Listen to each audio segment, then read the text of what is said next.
I'm sure that most of you will never forget where you were on the morning of September 11th of 2001.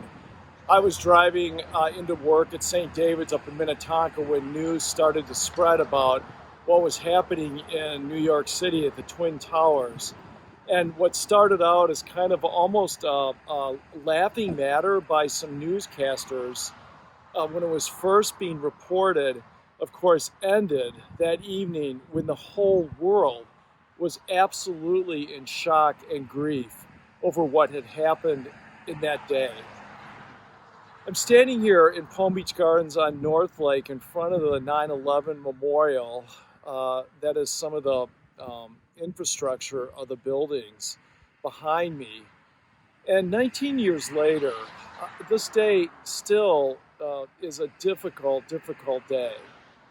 And one of the memories I take from that particular period in our life together is that we were so united as a nation that in our grief and shock, we came together and we held each other and we cared for each other.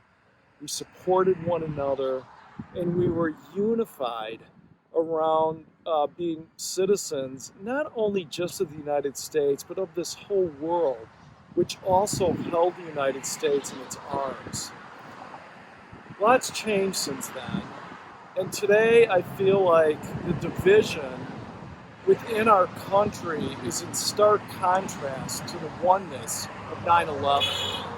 And the sense of going after each other, sort of making you the enemy of me, permeates almost everything we do and say this day.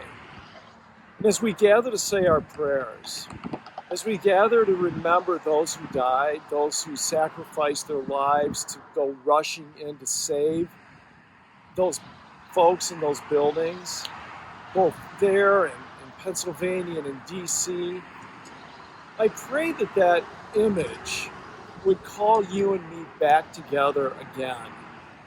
That instead of mistrusting one another, we can go back to those days when we went to one another seeking to bring solace and comfort and hope.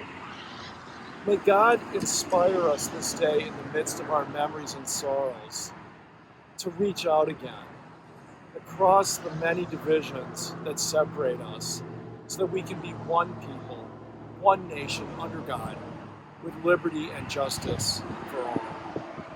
See you Sunday on live stream.